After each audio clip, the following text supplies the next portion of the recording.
La pluie frappait mon visage comme de minuscules aiguilles, chaque goutte plus glaciale que la précédente. Je me tenais sur la route départementale déserte, mes vêtements complètement trempés, regardant les feux arrière rouges de la voiture de Bastien disparaître dans l'obscurité. 60 km. C'était la distance qui me séparait de la maison selon le dernier panneau routier, juste avant qu'il ne me jette dehors comme un vulgaire déchet. Mon téléphone était déchargé. L'écran était devenu noir il y a 1 heure, et ce n'était plus qu'un morceau de métal inutile entre mes mains tremblantes. La tempête empirait et je voyais à peine à 3 mètres devant moi. Le tonnerre grondait dans le ciel comme un géant en colère, et les éclairs illuminaient la route vide l'espace d'une seconde avant que tout ne retombe dans les ténèbres. Comment en étais-je arrivé là? Comment ma vie s'était-elle transformée en un tel cauchemar? Tout avait commencé ce matin-là pour une broutille, une chose tellement stupide. Bastien m'avait demandé de récupérer ses affaires au pressing après le travail, une simple petite corvée. Mais j'avais oublié. J'étais tellement fatigué d'avoir veillé tard pour terminer une présentation pour ma directrice que cela m'était complètement sorti de l'esprit. Quand j'ai franchi la porte de notre appartement à 18h30, Bastien était assis sur le canapé, toujours dans ses vêtements de travail. Son visage était rouge et je pouvais voir cette veine palpiter sur son front, celle qui apparaissait toujours quand il était vraiment en colère. « Où est mon uniforme » a-t-il demandé, d'une voix calme et menaçante. Mon estomac s'est noué. Oh non, Bastien, je suis tellement désolé. J'ai complètement oublié le pressing. Je peux y aller à la première heure demain matin. Il s'est levé lentement, tel un prédateur prêt à bondir. Tu as oublié? Tu avais une seule chose à faire, Nathalie. Une seule chose simple que je t'avais demandé. Je sais, et je suis vraiment désolé. J'ai eu une journée tellement chargée au bureau, et je ne veux pas entendre tes excuses, a-t-il hurlé, me faisant sursauter. Tu te rends compte de ce que ça implique? Je dois porter un uniforme sale au travail demain parce que ma femme n'est pas capable de se souvenir d'une simple tâche. J'ai essayé de rester calme, même si mon cœur battait à tout rompre. Bastien, s'il te plaît. J'ai dit que j'étais désolé. J'y vais tout de suite si tu veux. Oh, maintenant tu veux arranger les choses? Après avoir déjà tout gâché? Il a attrapé ses clés de voiture sur la table. Monte dans la voiture. Quoi? Où allons-nous? Tu vas apprendre ce qui arrive quand on me déçoit. Le trajet en voiture a été les 30 pires minutes de ma vie. Bastien conduisait vite, trop vite pour la pluie qui commençait à tomber. Il n'a pas arrêté de me crier dessus, me traitant d'incapable, de stupide, de bonne à rien. Il m'a dit que j'avais de la chance qu'il m'ait épousé, qu'aucun autre homme ne supporterait quelqu'un d'aussi négligent et égoïste. Assise sur le siège passager, essayant de retenir mes larmes, je regardais les rues familières de notre quartier disparaître derrière nous. Nous roulions de plus en plus loin de la maison, vers des coins de la région que je ne reconnaissais pas. Bastien, où allons-nous? S'il te plaît, rentrons à la maison pour en parler. Parler? Il a eu un petit rire, mais qui n'avait rien de joyeux. J'ai fini de parler, Nathalie. Tu as besoin qu'on te donne une leçon. Quand il a finalement arrêté la voiture, nous étions sur une route sombre, entourée de rien d'autre que des arbres et des champs déserts. La pluie tombait encore plus fort maintenant, tambourinant sur le toit de la voiture comme des poings furieux. Sors, a-t-il dit. Quoi? Bastien, non. Il pleut à verse et nous sommes à des kilomètres d'eux. Sors, a-t-il hurlé en se penchant vers moi pour ouvrir ma portière. Peut-être que rentrer à pied sous la pluie t'aidera à te rappeler de faire ce que je te demande la prochaine fois. Je n'arrivais pas à croire que c'était en train d'arriver. C'était mon mari, l'homme qui avait promis de m'aimer et de me protéger. Bastien, s'il te plaît. Je suis désolé pour le pressing. Je n'oublierai plus jamais, je te le promets. Mais il me poussait déjà hors de la voiture. J'ai trébuché sur le bitume mouillé, mes vêtements de travail instantanément trempés. Bastien, ne fais pas ça, je t'en supplie. Il m'a regardé par la portière ouverte, le regard froid et vide. Tu as cherché ça, Nathalie. Peut-être que la prochaine fois tu y réfléchiras à 2 fois avant de me décevoir. La portière a claqué et j'ai regardé avec horreur mon mari s'éloigner, me laissant seul dans la tempête. C'est ainsi que je me suis retrouvée là, frissonnante sur une route vide, me demandant si quelqu'un me trouverait un jour. Puis je l'ai entendu. le grondement sourd d'un moteur puissant fendant la pluie. Il y a 3 ans, Bastien Laurent était l'homme le plus charmant que j'ai jamais rencontré. Il avait ce sourire qui pouvait illuminer une pièce et cette façon de me faire sentir que j'étais la seule femme au monde. Lorsqu'il m'a invité à danser au mariage de mon ami, je pensais être la fille la plus chanceuse du monde. « Tu es magnifique », a-t-il chuchoté à mon oreille alors que nous dansions au rythme de la musique. Je n'arrive pas à croire que quelqu'un ne t'ait pas encore passé la bague au doigt. J'ai ri, sentant mes joues rougir. Peut-être que je suis juste difficile. Tant mieux, a-t-il répondu en me serrant contre lui. Ça veut dire que j'ai une chance. Bastien était tout ce que je pensais vouloir. Il était fort, confiant, et semblait vraiment tenir à moi. Il m'apportait des fleurs sans raison, m'appelait juste pour entendre ma voix, et me disait que j'étais parfaite telle que j'étais. Mais il y a une chose que je ne lui avais jamais dite. Ma famille avait de l'argent. Beaucoup d'argent. Mon père, Henri Dupont, possédait une grande entreprise de sécurité privée, et nous vivions dans une immense propriété dans les beaux quartiers de la ville. Mais j'avais appris très tôt que lorsque les gens découvraient la fortune de ma famille, ils me traitaient différemment. Soit ils voulaient profiter de moi, soit ils supposaient que j'étais pourri gâté et hautaine. Alors, quand j'ai rencontré Bastien, j'ai décidé de garder cette partie de ma vie secrète. J'avais pris mon propre petit appartement, je conduisais une vieille voiture et je lui ai dit que mon père travaillait dans un bureau quelque part. Je voulais que quelqu'un m'aime pour ce que j'étais, pas pour l'argent de ma famille. Bastien semblait parfait pour ça.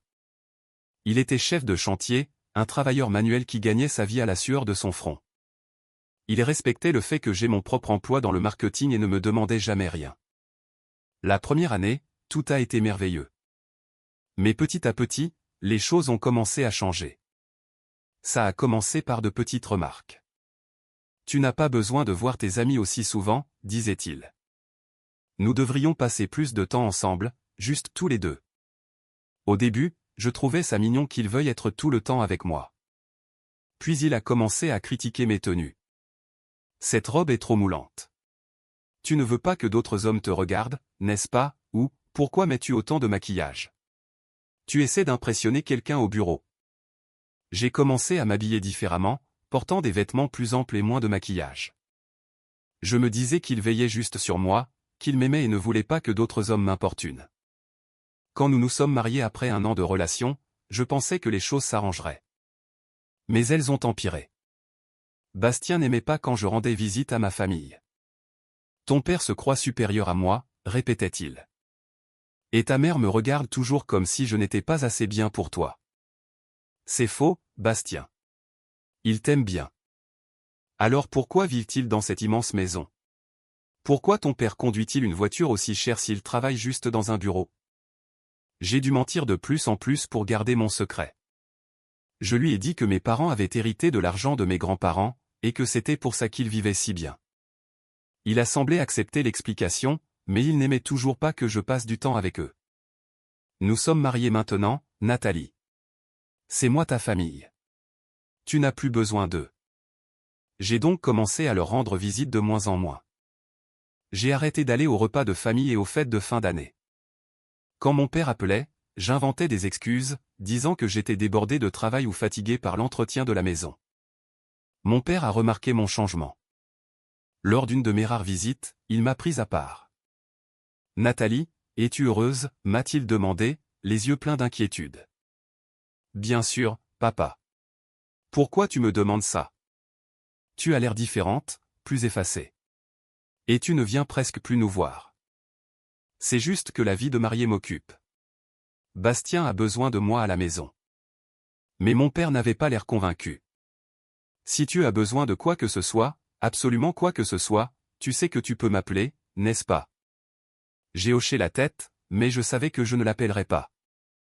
Bastien m'avait fait comprendre que demander de l'aide à ma famille signifierait que je ne lui faisais pas confiance pour s'occuper de moi. Et une bonne épouse fait confiance à son mari. Dès notre 2e année de mariage, j'avais perdu contact avec la plupart de mes amis. Bastien disait qu'ils étaient une mauvaise influence, qu'ils étaient jaloux de notre bonheur. Je passais la majeure partie de mon temps à la maison, à faire la cuisine et le ménage en essayant de rendre Bastien heureux. Mais rien de ce que je faisais n'était jamais assez bien. La maison n'était jamais assez propre. Le dîner n'était jamais prêt à temps. Je n'étais jamais assez reconnaissante pour tout ce qu'il faisait pour moi. Tu as de la chance que je t'ai épousé, était devenue sa phrase favorite. Aucun autre homme ne supporterait quelqu'un d'aussi négligent. La matinée a commencé comme n'importe quel autre mercredi.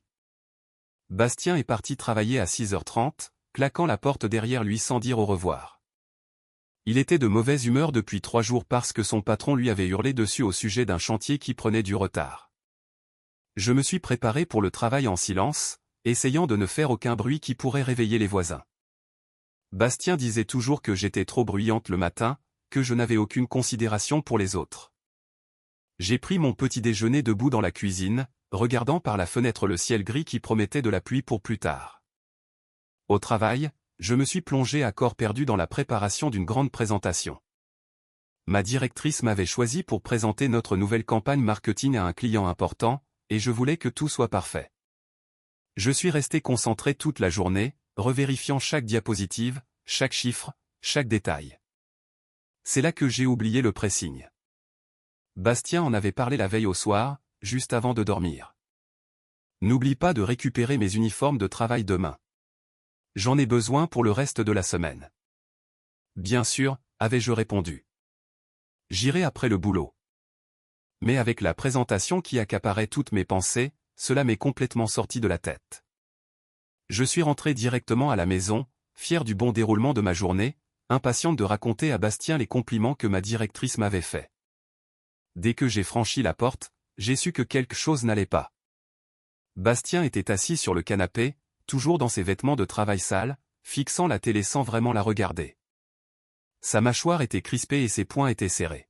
« Comment s'est passée ta journée ?» ai-je demandé prudemment en posant mon sac. Il n'a pas répondu. Il continuait juste de fixer l'écran.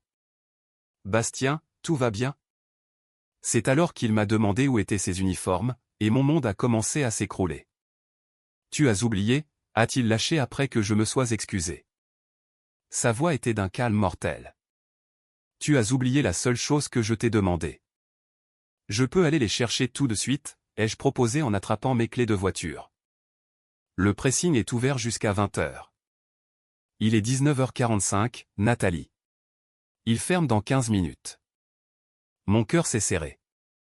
Alors j'irai à la première heure demain matin avant le travail. Tu les auras avant 2. J'en ai besoin ce soir, a-t-il explosé en bondissant du canapé. Je dois travailler demain. Tu comprends ça? Certains d'entre nous ont de vrais métiers avec de vraies responsabilités. J'ai tressailli au ton de sa voix. Bastien, je t'en prie. Je suis désolé. J'avais cette grande présentation aujourd'hui, et j'étais tellement concentré sur ta présentation? Il a ri, mais c'était un rire cruel. Ton petit poste dans le marketing est plus important que les besoins de ton mari. Non, ce n'est pas ce que je voulais dire. C'est juste que... C'est juste quoi? Tu as juste décidé que ce que tu faisais était plus important que d'aider ta famille. Le mot famille m'a frappé comme une gifle. Bastien l'utilisait toujours quand il voulait me faire culpabiliser. Nous sommes une famille, disait-il, et la famille passe avant tout. Toujours. Tu as raison, ai-je dit, essayant de le calmer. J'aurais dû m'en souvenir. Je suis désolé.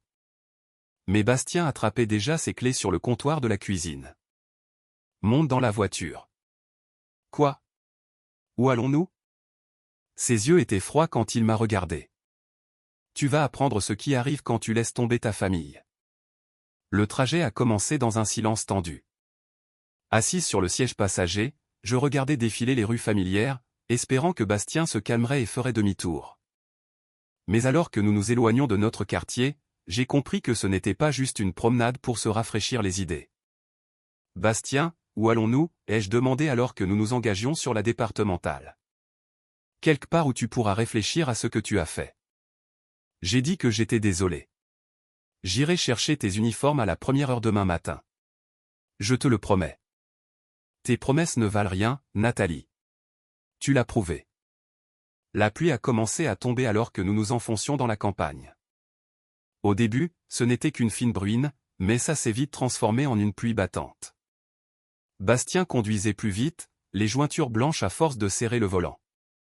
Tu te crois si intelligente avec ton diplôme universitaire et ton poste chic, a-t-il lancé, la voix de plus en plus forte. Mais tu n'es même pas foutu de te rappeler de faire une chose simple pour ton mari. Bastien, s'il te plaît, ralentis. La route devient glissante. Ne me dis pas comment conduire. C'est exactement de ça que je parle. Tu crois tout savoir mieux que tout le monde. Je me suis collé contre la portière, regardant l'aiguille du compteur grimper. Les essuie-glaces n'arrivaient pas à suivre le rythme de la pluie, et je voyais à peine la route devant nous. Tu es égoïste, Nathalie. Égoïste et ingrate. Sais-tu combien de femmes adoreraient avoir un mari qui travaille aussi dur que moi? Quand il s'est finalement garé sur le bas-côté de cette route sombre et déserte, j'ai su que ma vie allait basculer pour toujours. Les phares du gros pick-up noir ont percé la pluie comme deux yeux brillants dans les ténèbres. J'ai plissé les yeux, essayant de voir qui était à l'intérieur, le cœur battant à tout rompre, partagé entre l'espoir et la terreur. Ici, seul sur cette route isolée, n'importe qui pouvait être au volant. Le véhicule a ralenti et s'est garé à environ 6 mètres de moi. Le moteur était puissant, bien plus robuste que les petites voitures qui étaient passées sans s'arrêter. À travers la pluie, je pouvais voir qu'il s'agissait d'un imposant 4x4, le genre de véhicule capable d'affronter n'importe quel climat ou terrain. La portière du conducteur s'est ouverte et un homme en est sorti. Même au milieu de la tempête, je pouvais voir qu'il était grand et carré d'épaules. Il se déplaçait avec détermination, comme quelqu'un habitué à maîtriser les situations difficiles. Il portait une veste sombre et marchait vers moi d'un pas assuré. « Nathalie Dupont » a-t-il crié pour couvrir le bruit de la pluie. Je suis resté pétrifié. Comment cet inconnu connaissait-il mon nom? Mon nom de jeune fille, et non Laurent. Je n'avais pas utilisé le nom de Dupont depuis 3 ans, depuis mon mariage avec Bastien. « Qui êtes-vous » ai-je crié en reculant d'un pas. « Comment connaissez-vous mon nom » L'homme s'est approché, et j'ai pu distinguer son visage dans la lueur de ses phares. Il semblait avoir la quarantaine, avec des cheveux gris courts et des yeux bienveillants mais sérieux. Il émanait de lui une aura de calme, quelque chose qui a apaisé ma peur, même si je n'avais aucune idée de qui il était. « Je m'appelle Victor Legrand » a-t-il dit d'une voix douce mais claire. « C'est votre père qui m'envoie. »« Mon père » Je l'ai dévisagé avec incompréhension. « Je ne comprends pas. Comment connaissez-vous mon père » Victor a glissé la main dans sa veste, je me suis crispé, mais il n'a sorti qu'un téléphone. Il m'a montré l'écran, et j'y ai vu une photo de mon père et moi, prise au Noël précédent, la dernière fois que j'avais rendu visite à ma famille. « Henri Dupont m'a engagé pour assurer votre sécurité » a expliqué Victor. « Je veille sur vous depuis 6 mois. Vous veillez sur moi. » Ma voix n'était plus qu'un murmure. « Vous voulez dire que vous me suivez. Que je vous protège » l'a-t-il repris doucement. « Votre père s'inquiétait pour votre mariage.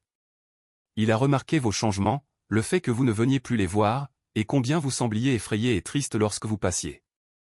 J'ai senti mes larmes se mêler à la pluie sur mon visage. Il savait ? Il savait ce que Bastien me faisait subir ? Victor a hoché la tête. Il s'en doutait. Il m'a engagé pour s'assurer que vous étiez en sécurité, pour rester dans les parages au cas où vous auriez besoin d'aide. Il a fait un geste vers la route vide. Comme ce soir. Mais comment saviez-vous que j'étais là? Comment m'avez-vous trouvé? Je vous suivais à distance quand votre mari vous a emmené ici. Je l'ai vu vous forcer à sortir de la voiture. La mâchoire de Victor s'est contractée. J'étais garé un peu plus bas, attendant qu'il parte avant de vous approcher. Je n'arrivais pas à croire ce que j'entendais.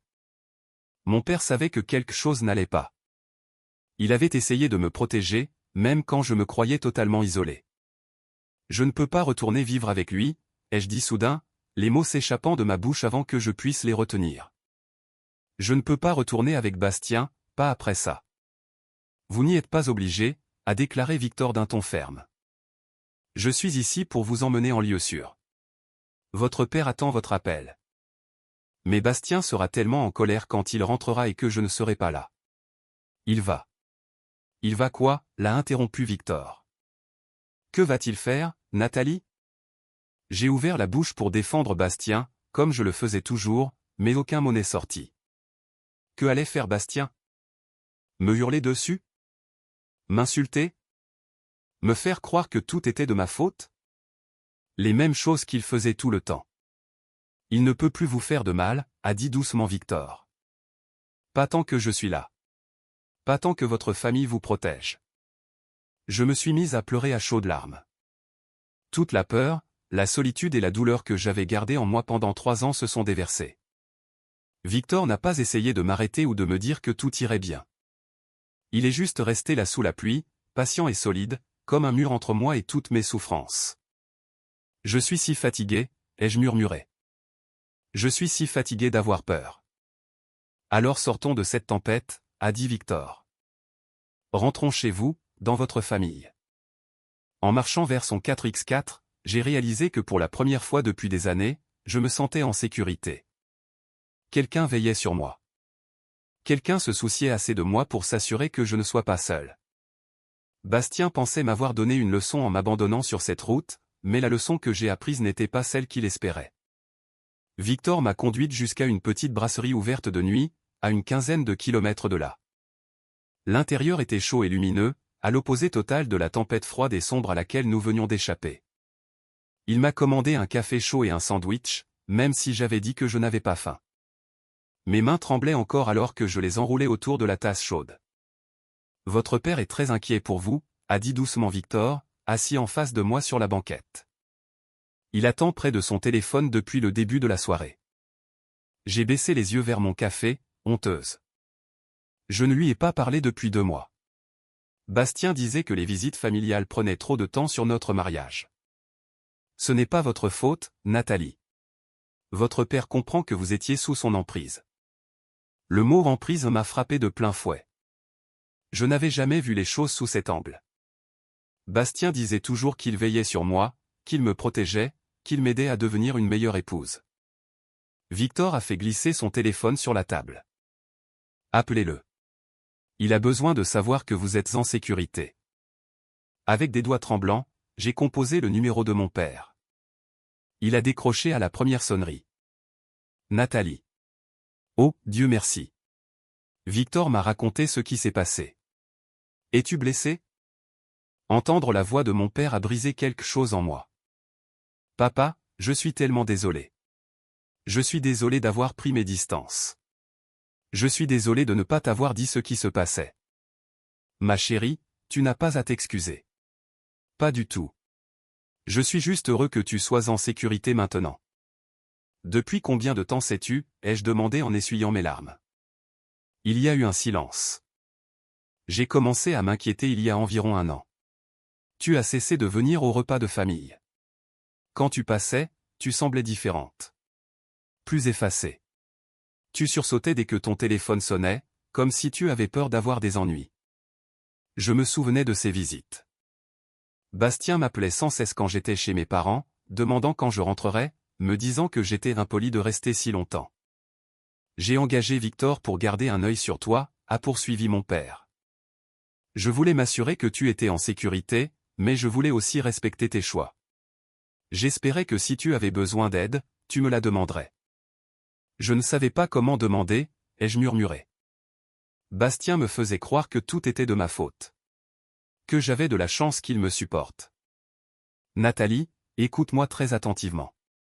J'ai demandé à Victor d'enquêter sur le passé de Bastien. Ce que nous avons découvert n'est pas bon. Mon estomac s'est noué. Comment ça? Bastien Laurent a déjà fait ça. Il a été marié 2 fois avant toi. Les 2 mariages se sont terminés de la même façon.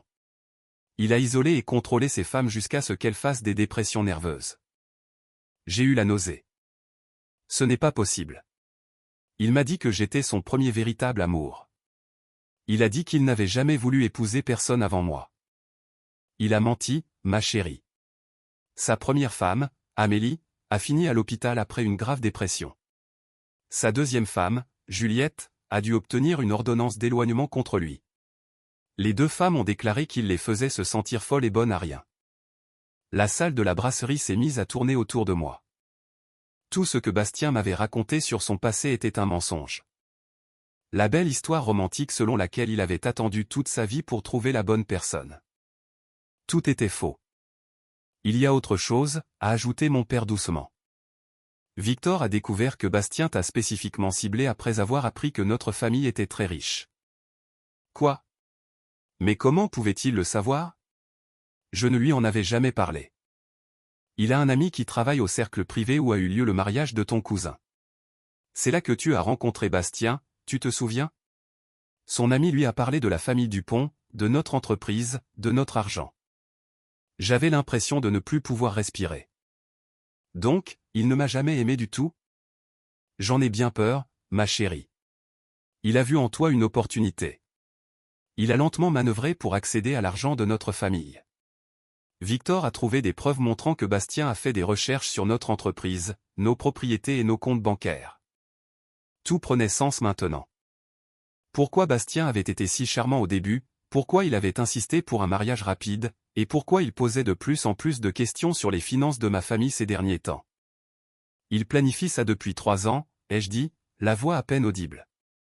Oui. Et ce soir, quand il t'a laissé sur cette route, il pensait te briser complètement.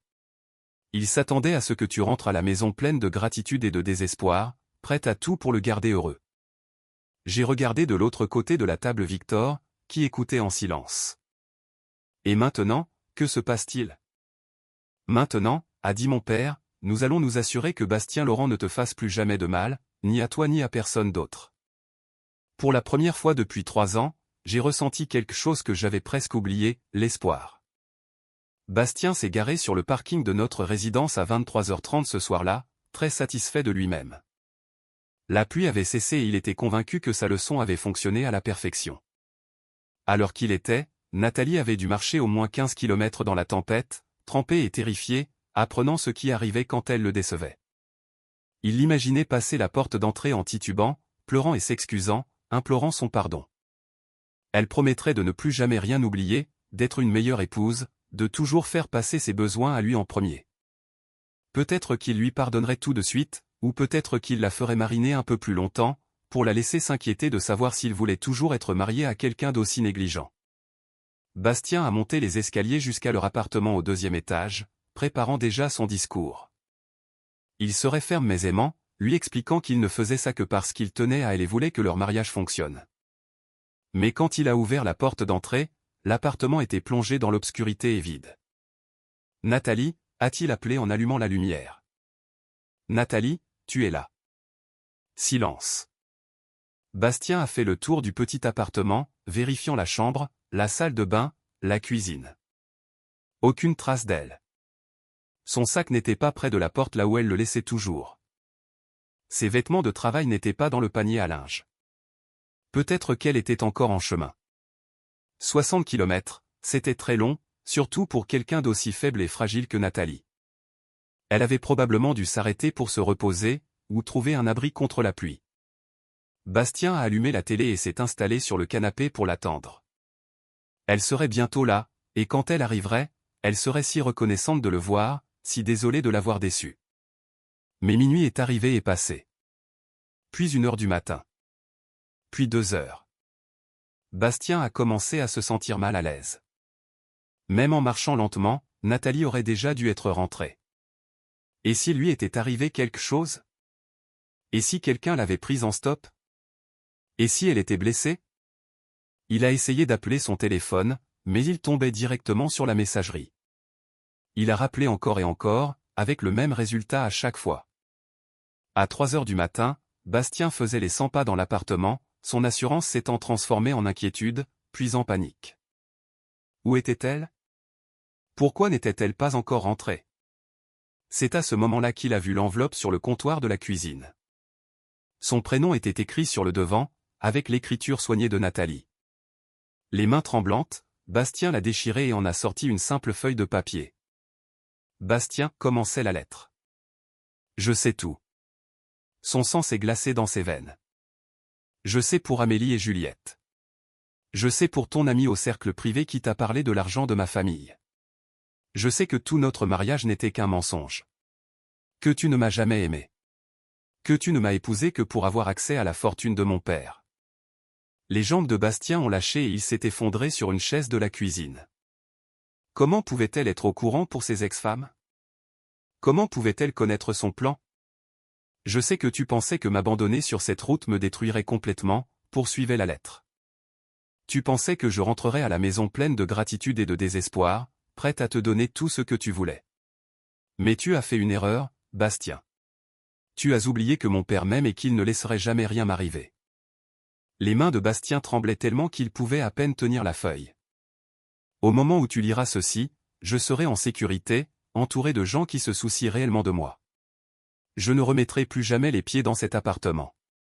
Je ne reviendrai jamais vers toi. La lettre était signée simplement « Nathalie Dupont » et non Nathalie Laurent. Nathalie Dupont. Bastien a jeté la lettre à travers la pièce et a attrapé son téléphone pour composer de nouveau le numéro de Nathalie. Toujours la messagerie vocale. Il a essayé son numéro au bureau, mais bien sûr, il n'y avait personne à 3 heures du matin. Il a appelé la maison de son père, mais le téléphone a sonné dans le vide. Pas de réponse. La panique s'emparait totalement de lui maintenant.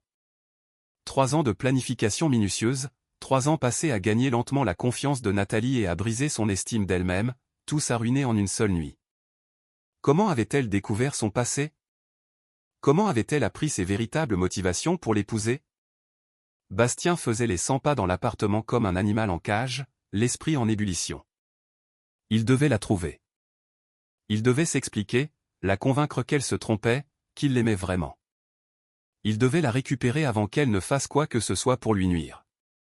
Mais au fond de lui, Bastien connaissait la vérité. Son plan parfait s'était effondré. La femme effrayée et brisée qu'il croyait avoir façonnée n'était plus là. Et pour la première fois de sa vie, c'était Bastien Laurent qui avait peur.